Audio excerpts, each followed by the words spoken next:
Moi ici je commence avec le tapis. Tu étires que ce soit le haut et le bas. Tu ne peux pas faire du sport tout le temps et manger du fast-food tous les jours. Vous pouvez le voir, j'ai totalement changé de tête entre-temps. Plein de choses se sont passées. Tu veux te remettre à faire du sport en salle ou bien tout simplement commencer, mais tu as peur de ne pas te sentir à ta place, d'être perdu ou de te sentir jugé. Eh bien, sache que j'ai été à ta place et crois-moi, on commence tous quelque part. Si tu veux te sentir bien dans ton corps, reprendre confiance et t'approprier la salle comme ton espace, cette vidéo est pour toi. C'est ta saison de briller et aujourd'hui je te donne tous mes conseils pour que tu débutes sereinement, à ton rythme et avec style. Donc, let's go!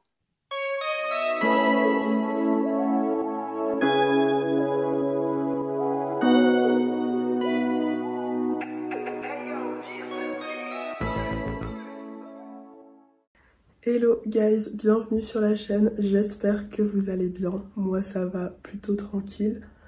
Dites-moi en commentaire comment vous allez, votre humeur, tout ça, comme d'hab. Du coup, aujourd'hui qu'est-ce qu'on fait? On va à la salle pour commencer et je me suis dit que ce serait cool de coupler un petit vlog avec les conseils que je peux vous donner pour commencer à la salle. Pour commencer, un petit basique est toujours une bouteille d'eau bien remplie quand tu vas à la salle parce que c'est hyper important pour tout ce qui est récupération musculaire et aussi pour que tu restes bien hydraté pendant ta séance de sport.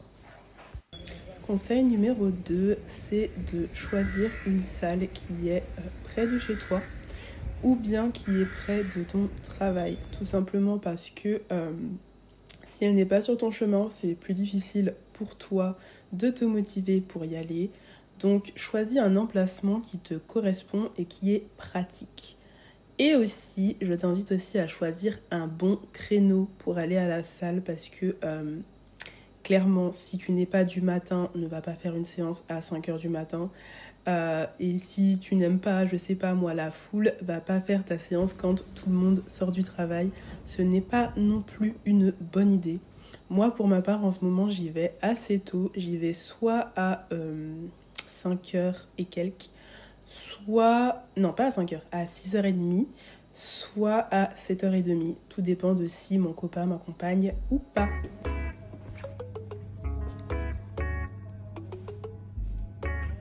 Commence toujours ta séance par un échauffement. Soit tu fais les escaliers, soit tu fais le tapis, le vélo, enfin tu as le choix. Moi ici je commence avec le tapis. Je fais 10 minutes de tapis. C'est un bon moyen de s'échauffer, de chauffer le corps et de le préparer pour la séance qui l'attend.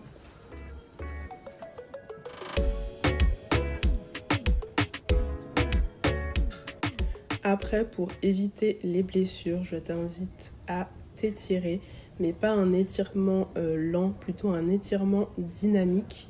Comme ça, tu prépares ton corps pour les futurs mouvements qui l'attendent. Tu ne l'agresses pas et ça, c'est bien, comme j'ai dit, pour éviter les blessures. Tu étires que ce soit le haut et le bas. Après, tu vas étirer plus le bas si tu fais le bas du corps et inversement, tu vas étirer plus le haut si tu fais le haut du corps.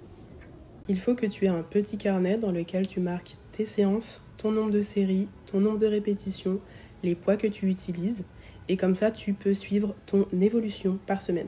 J'en profite pendant que tu me vois faire le squat bulgare pour te partager un conseil qui est de ne pas hésiter à visiter la salle, à aller regarder toutes les machines, à aller faire un tour, comme ça tu sais où se trouve chaque matériel. Quand tu as fini avec ton matériel, n'oublie pas de le ranger. C'est important pour les personnes qui viennent derrière toi et même pour le personnel de la salle. N'oublie pas non plus de nettoyer derrière toi, c'est-à-dire que quand tu as fini avec une machine, eh bien, tu la nettoies avec le produit mis à disposition dans la salle. Je partage un petit peu de ma folie. Quand j'ai fini ma séance, j'avais encore un tout petit peu d'énergie pour danser et savourer le fait d'avoir fait ma séance. À la fin de mes séances, je prends un milkshake protéiné, mais en vérité, ce n'est pas quelque chose d'obligatoire. Surtout, le plus important, c'est de veiller à la base à avoir une bonne alimentation et d'avoir suffisamment de protéines. Les compléments alimentaires, c'est quelque chose que tu regardes plus par la suite, quand tu sens que tu en as vraiment besoin, que c'est nécessaire, qu'il y a un manque dans ton alimentation. Sinon, tu peux laisser ça de côté. Après avoir passé ma matinée à l'extérieur, je suis enfin rentrée. Je vais vous raconter un petit peu en détail pourquoi j'ai pris tout ça de temps ce matin. Parce qu'il faut savoir que je suis partie en soi à 9 h de chez moi aujourd'hui. Je suis partie plus tard que d'habitude parce que j'étais fatiguée. J'ai pas dormi suffisamment tôt hier soir en fait. Du coup, impossible de partir plus tôt. Donc, départ 9 h. Retour à la maison les gars, 12h30. Du coup, j'ai faim. Du coup, je vais me préparer un truc à manger d'assez rapide. Et on se retrouve juste après ou pendant que je prépare. Alors, faire du sport, c'est génial. Le truc, c'est que si tu ne couples pas tout ça avec une bonne alimentation, eh bien, ça ne sert strictement à rien du tout. Donc, tu ne peux pas faire du sport tout le temps et manger du fast-food tous les jours. Tes efforts, c'est comme si qu'ils servaient strictement à rien. Donc, quitte à faire des repas très simples mais efficaces, bien, c'est ce qu'il faut faire. Moi, là, je suis en train de me faire des épinards que j'ai bien assaisonnés, comme vous pouvez le voir. Et je mange ça avec des pâtes aux œufs. Je vous ai fait la recette dans une autre de mes vidéos. Je vous la mettrai là-haut. N'hésitez pas à aller jeter un coup d'œil si la recette vous intéresse. Mais le seul truc que je peux dire, c'est que c'est très bon et c'est simple, rapide et efficace.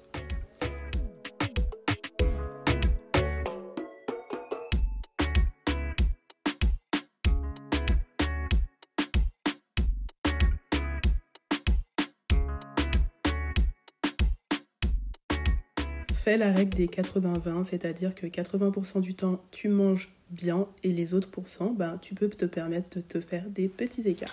Bien, guys, on se retrouve pour cette seconde partie de vidéo. Comme vous pouvez le voir, j'ai totalement changé de tête entre-temps. Plein de choses se sont passées, ok? Du coup, me revoilà pour vous donner le reste des conseils qu'il vous faut pour aller et commencer à la salle de sport. Alors, pour aller à la salle sur du long terme, il va te falloir de la détermination et de la discipline. Parce que la motivation, ça vient et ça part. C'est pas quelque chose qui reste. Mais pour ça, je t'invite à te faciliter le travail en commençant par avoir un programme de sport. Comme ça, tu sais exactement ce que tu fais comme exercice ou comme machine. Et tu n'as pas à chercher quand tu arrives à la salle, je fais quoi, j'essaye quoi, parce que tu sais directement ce que tu vas faire. Donc, crée-toi un programme. Soit tu essaies de te créer un programme par toi-même. Moi, j'avoue que c'est souvent ce que je fais. Après, je mets des fois de certaines vidéos sur Instagram ou YouTube. Mais il y a des exercices qui sont un peu basiques et qui reviennent tout le temps. Par exemple, pour le bas du corps, ce sera tout ce qui est squat, soulevé de terre, hip thrust, leg extension, leg curl. Qu'est-ce qu'il y a d'autre? Il y en a plein d'autres. Et pour le haut du corps, tu auras tous les exercices de tirage, tous les exercices biceps, triceps, tous les exercices aussi qui font les pecs et les épaules aussi. Il ne faut pas oublier les épaules. Donc voilà, c'est à peu près tout. Et une fois que tu as choisi ce que tu veux faire, eh bien tu les mets sur ta feuille et tu notes combien de séries tu réalises, combien de répétitions tu réalises. Le nombre de répétitions varie en fonction de tes objectifs. Je ne suis pas parfaite à ce niveau-là, mais je sais que quand tu fais 8 à 12 répétitions, c'est plus dans un objectif de gonfler le muscle. Donc pour prendre des fessiers, ce genre de choses, c'est bien pour d'avoir ce nombre de répétitions. Et après, pour les répétitions qui sont plus longues, c'est plus dans un objectif de force et pas forcément d'augmentation du volume musculaire. Et après, je crois qu'il y a autre chose, mais je me rappelle plus. Il me semble qu'il y a aussi le côté endurance, mais ça reste à vérifier. Si vous avez les infos, n'hésitez pas à les mettre dans les commentaires pour aider. Voilà. J'ai oublié le deuxième lol. Donc en fait c'est soit sinon tu t'achètes un programme, c'est aussi une autre option. Il y a plein de programmes de bons coachs qui te proposent des programmes efficaces, donc n'hésite pas sinon à acheter un programme si tu ne sais vraiment pas par où commencer. Ensuite, je vous invite à être patient et bienveillant avec vous-même. Tout simplement parce qu'au début, ça ne va pas être facile et vous n'allez pas forcément aimer dès la première séance. Peut-être que vous allez trouver ça ennuyeux, difficile, ce genre de choses, donc soyez patient avec vous-même. Des fois, vous n'allez pas commencer à charger lourd dès le départ, vous allez commencer en fait tout doucement avec des poids qui vous correspondent. Pour les poids qui vous correspondent, vous essayez en fait de faire le nombre de répétitions que vous avez noté et vous devez vous fatiguer à partir des 2 dernières répétitions. Donc je sais pas moi, tu as un poids de 4 kg et tu fais des squats. Si au bout de ta 8e répétition, tu es déjà en nage, tu souffres de ouf, eh bien ça veut dire que ton poids est suffisant. Donc voilà. Ensuite, quand je dis être bienveillant avec soi-même, c'est aussi ne pas essayer de mettre 7 séances dans la semaine pour débuter, tout simplement parce que ce sera trop dur et que ce sera démotivant totalement. Et niveau discipline, elle sera nulle parce que vous allez vous dire faut que j'y aille tous les jours, c'est beaucoup trop. Donc peut-être commencer avec des séances courtes, des séances de peut-être essayer d'y aller peut-être 2 fois par semaine, mais de ne pas y aller trop fort. Nous les filles, on a souvent l'habitude de se dire je veux juste avoir des grosses fesses et du coup on oublie de travailler le haut du corps. Mais guys, comment vous dire que si vous ne travaillez pas le haut du corps, vous ne serez pas capable de soulever les charges dont vous aurez besoin pour le bas du corps. Donc il faut travailler les deux et pas juste le bas. Donc on travaille haut et bas du corps, même si c'est pas à la même fréquence, mais vous les travaillez tout autant. Et chaque partie du haut du corps, c'est-à-dire ventre, abdos, épaules, dos, pec un peu si vous voulez. Mais en tout cas, il faut vraiment travailler partout. Comme ça permet d'avoir un corps harmonieux et de quand vous aurez besoin de vos bras pour faire un bon soulevé de terre, vous allez voir la différence. Je dirais même de votre dos aussi parce que j'ai bien senti mon dos quand j'ai repris mon soulevé de terre avec la barre. Mon dos il a bien travaillé, alors qu'en soi la partie principale qui travaille c'est bien le fessier, mais le dos travaille beaucoup aussi dans un soulevé de terre. Donc guys, travaillez le haut, ok? Si vous êtes introverti, si vous êtes un peu réservé, ce genre de choses, n'hésitez pas à essayer d'y aller plutôt au moment où il n'y a personne à la salle, c'est-à-dire au moment des heures creuses. En ce moment, je vais à la salle le matin assez tôt et ça fait toute la différence avec quand j'y vais le soir. Déjà, niveau confort dans la salle, c'est vraiment plus pratique. Il y a très peu de personnes autour de toi. C'est plus simple pour prendre le matériel dont tu as besoin. Et tu as moins de chances de te sentir gêné aussi par la présence de personnes ou d'avoir l'impression que l'on te regarde. Voilà. Et après, pour le fait que l'on te regarde, sache que comme je te l'ai dit dans une vidéo précédente, d'ailleurs je la mettrai ici si ça t'intéresse, comme je te l'ai dit dans une vidéo précédente, les gens ne viennent pas pour te regarder en fait à la salle, les gens viennent faire aussi leur propre séance et devenir aussi leur meilleure version. De même, du coup, ils ne sont pas sur toi en fait. Et du coup, t'as pas vraiment à te sentir gêné parce qu'en fait, ils te regardent pas dans les faits. Ils sont juste occupés à faire leur séance. Après, ça reste un peu stressant, mais plus tu vas y aller, plus ce sentiment va s'atténuer et moins tu auras de gêne à aller à la salle. Pour tout vous dire, moi quand j'ai commencé la salle, j'étais dans une autre salle, c'était un wellness. La salle était super bien. Sauf que la partie où il y avait toutes les haltères, tout ça, ben en fait c'était un endroit un peu assez carré, assez petit. Et il y avait très peu de femmes qui allaient dans le coin. J'ai dû me motiver à y aller toute seule, c'était assez intimidant. Mais en fait, plus j'y allais, et moi je me sentais gênée. J'étais là pour faire mes exercices et ça se passait super bien. Donc n'hésite pas à y aller. Et n'aie pas peur du regard des autres parce que comme je t'ai dit, ils sont pas là pour te regarder ou te juger. Ils sont là pour eux-mêmes, tout comme toi. Il faut pas te comparer aux autres. Tu ne vas pas arriver à la salle et soulever les mêmes poids que la personne à côté. Tout simplement parce que tu commences et c'est avec le temps que tu vas évoluer et t'améliorer. Donc, vas-y doucement. Ce que tu fais, c'est déjà bien. Tu fais déjà un effort et petit à petit, tu verras des résultats. Ça va même assez vite. Si tu n'as jamais fait de sport, au bout de 3 mois, tu as des résultats qui sont visibles. Si besoin, n'hésite pas à demander conseil par rapport à certaines machines pour savoir comment elles fonctionnent. Il arrive des fois où tu ne sais pas comment fonctionne une machine, même s'il y a le dessin sur la machine, mais des fois c'est pas clair. Donc soit tu demandes aux personnes qui sont dans la salle, soit tu n'hésites pas à demander à quelqu'un que tu as peut-être vu utiliser la machine, comment elle fonctionne. La plupart du temps, les gens ne sont pas méchants et sont assez sympas pour te dire comment ça fonctionne. Pour tout ce qui est exécution d'exercices, je t'invite à essayer chez toi, par exemple les squats pour avoir la bonne position.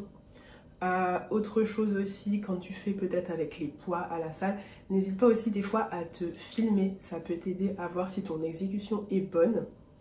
Et aussi, n'hésite pas à ajuster en fonction de ta morphologie.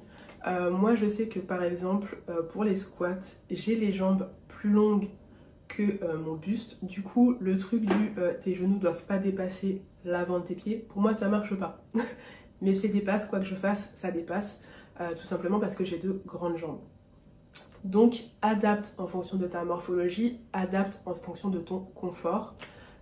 Tu ne dois pas souffrir et avoir des douleurs bizarres. Le seul truc que tu dois avoir au pire à la fin de ta séance, c'est des courbatures, mais pas de douleur en mode j'ai mal ou j'arrive pas à faire tel ou tel mouvement parce que je suis bloquée. Ce genre de choses n'est pas censé t'arriver. Donc, prends ton temps pour travailler tes exercices, prends ton temps pour travailler ton exécution. Et autre chose, tu ne charges pas si ton exécution n'est pas bonne. Tu charges à partir du moment où ton exécution est bonne. Pas l'inverse. Tu peux te créer une ambiance motivante en ayant des écouteurs. Ça, c'est la base, les gars. Soit tu as des écouteurs, soit tu as un casque. Ça te permet de te mettre dans une bulle. Voilà, c'est juste génial. Donc, aie tes écouteurs, mets une playlist.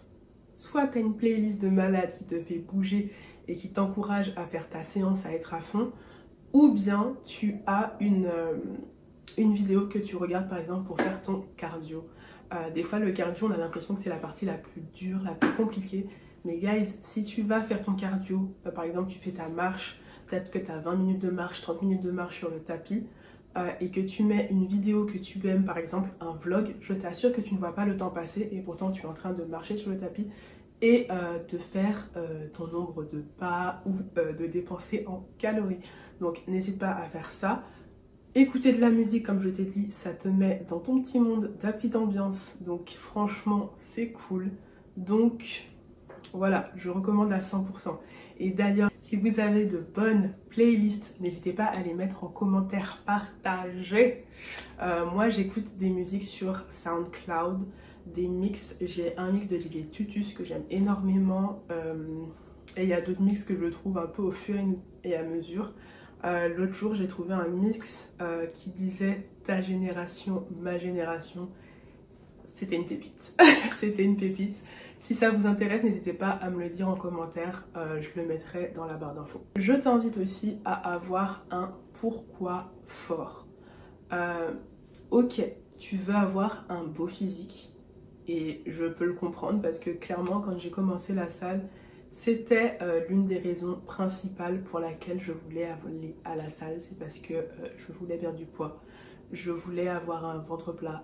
Je voulais avoir des grosses fesses. Je voulais ci, je voulais ça. Mais c'est pas les trucs qui vont des fois te conduire à la salle en fait. Soyons réalistes. Des fois, c'est le genre de trucs que tu vas te répéter dans ta tête. Ça va pas fonctionner. Donc, je t'invite à avoir un pourquoi plus fort. Et moi, le mien, par exemple, c'est d'être en bonne santé.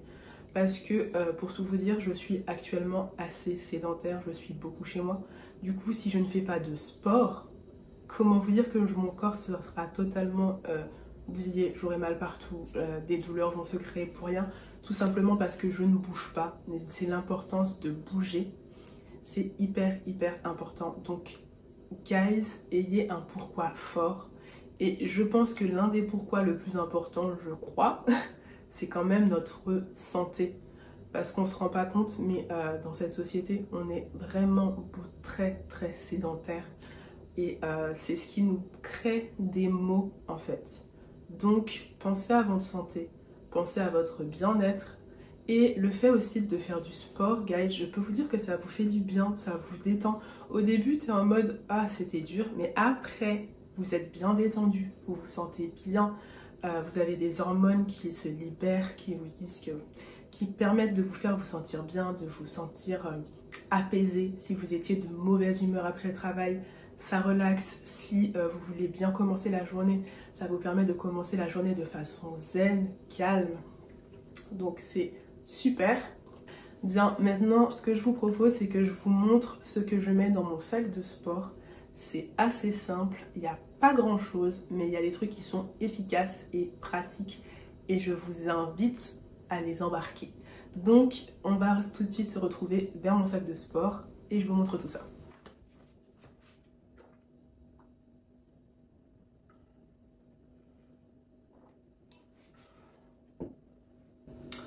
Du coup on est parti pour ce qu'il y a dans mon sac, mais avant j'en profite pour faire une petite parenthèse sur tout ce qui est vêtements de sport.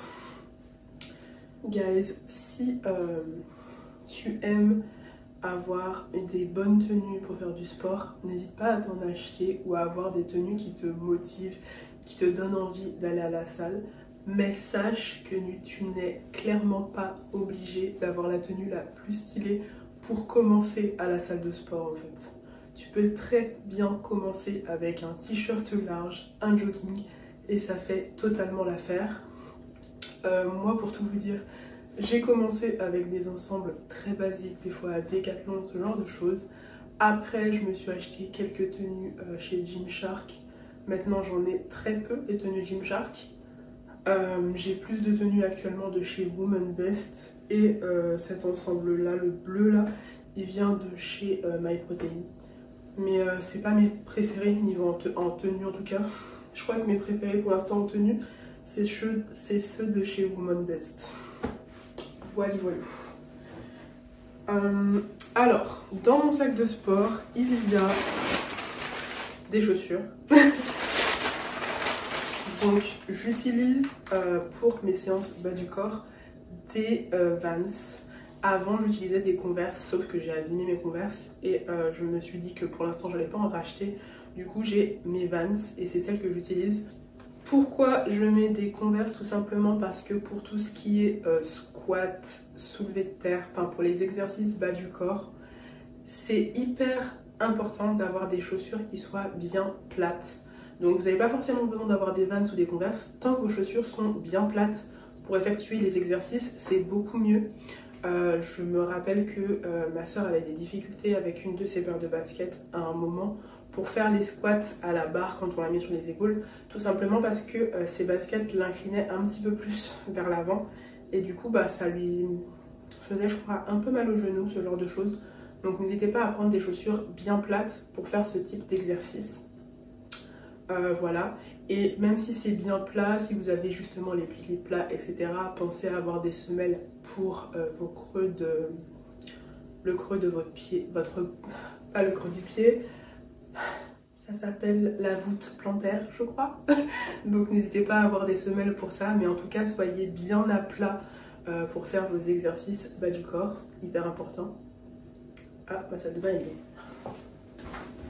Ensuite, dans mon sac, j'ai un tote bag, ok. Et là, vous vous dites, mais pourquoi avoir encore un tote bag dans son sac? Les gars, avoir un tote bag pour aller à la salle, personne ne vous le dit, mais en fait, c'est juste génial. Laissez-moi tout vous expliquer. Tu prends ton sac, tu arrives à la salle, tu prends ton sac, tu sors ton tote bag. Dans ton tote bag, tu as tout ce que tu as besoin comme nécessaire, c'est-à-dire bouteille d'eau, serviettes, Et autre accessoire, je te montre ça.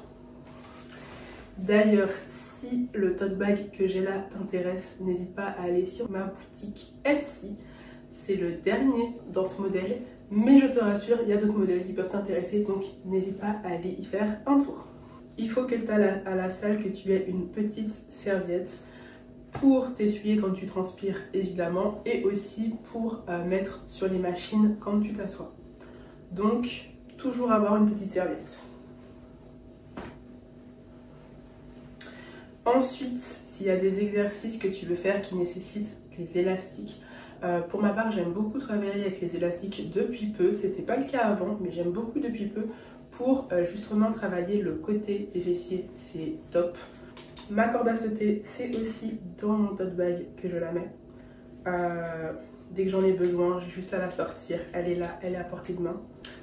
Il faut aussi avoir de quoi mettre ton téléphone, comme ça tu ne le cherches pas partout. Moi j'aime bien avoir cette petite ceinture que je mets à la taille.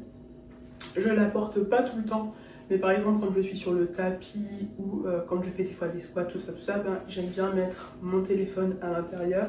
Il y a aussi une petite poche où tu peux mettre ta clé à l'intérieur, et moi je mets aussi mes AirPods dedans, donc hyper pratique. Ce modèle je l'ai acheté à Decathlon, mais vous pouvez en trouver à plein d'endroits différents. Et si vous préférez, vous avez aussi la possibilité de prendre les modèles que tu mets au bras. Après, je pense que c'est pas pratique pour tout ce qui est séance bras justement. Ça, je vous l'ai montré aussi plus tôt dans la vidéo. Mais j'ai mon carnet dans lequel je prends mes notes pour mes séances concernant tout ce que je fais. Comme ça, tout est noté, je n'oublie rien et je sais d'une semaine à l'autre combien de poids j'ai utilisé, etc. etc. Pour l'instant, j'utilise ces sangles-là. Je vous montre un peu comment elles sont. C'est des sangles en fait hyper basiques.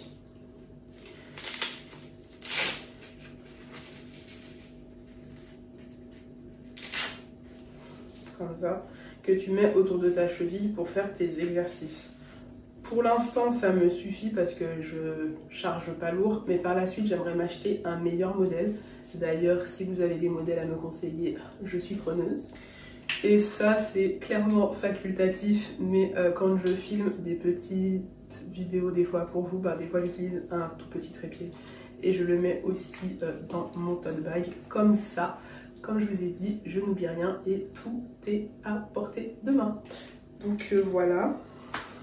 Et aussi, les fois où tu commences ta séance, il fait frais et que tu as un pull, bah en fait tu peux mettre ton pull à l'intérieur du tote bag quand tu as trop chaud, quand tu as besoin de le retirer, etc. Tout rentre là-dedans. Tout rentre là-dedans et tu es équipé. Donc voilà, voilà. Ensuite, dans mon sac à dos, il y a d'autres choses. Donc, je suis honnête avec vous, il y a des trucs de filles, des serviettes hygiéniques, soyons honnêtes, on en a toujours besoin. Les filles, on ne sait jamais, des fois on a des petits accidents, ce genre de choses, faut en emporter. Ensuite, j'ai un petit désodorant aussi. Ça, c'est vraiment histoire de me dépanner, et surtout les jours d'été, parce que je ne veux pas sortir mauvais. Tout simplement parce que je ne me lave pas dans ma salle de sport. Je préfère rentrer à la maison, prendre ma douche, mais dans le cas où je me prends ma douche là-bas, j'aurai bien sûr évidemment tout le nécessaire quand j'en ai besoin, c'est-à-dire serviettes de bain, etc. etc. Donc n'hésitez pas à rajouter ça dans votre sac si vous prenez votre douche là-bas. Ensuite, j'ai des lingettes aussi, justement, quand tu mets ton déodorant, faut d'abord nettoyer avant de mettre le déo, donc n'hésite pas à avoir des lingettes pour la transpiration avant et ensuite à mettre ton déodorant. Chose hyper importante, avoir un cadenas, comme ça tu mets tes trucs dans les vestiaires et tu n'as pas de soucis de vol ou quoi. Et je crois que c'est tout. Je pense pas avoir des choses dans les poches. Ah si, j'ai des stickers, mais ça n'a rien à voir et ils n'étaient pas censés être là. D'ailleurs, je sais même pas comment ils se sont retrouvés dans mon sac de sport. Je sais pas du tout. Ils ont dû tomber à un moment donné. Donc voilà, je vous montre mes stickers qui n'ont rien à faire là, ok? Et du coup, moi pour l'instant en sac de sport, j'utilise le sac de chez Basic Fit. Simple, rapide, efficace. Peut-être qu'un jour j'en achèterai un autre, Mais pour l'instant, c'est pas nécessaire. Donc voilà, j'ai un sac à dos, il fait le taf, il prend tout ce dont j'ai besoin. Et puis c'est tout. Merci à toi d'avoir regardé. Si tu souhaites continuer le voyage, tu as le choix entre cette petite playlist et cette vidéo. Et puis je t'invite à t'abonner pour ne rien rater des prochaines vidéos. Et puis n'oublie pas de liker, partager et à bientôt.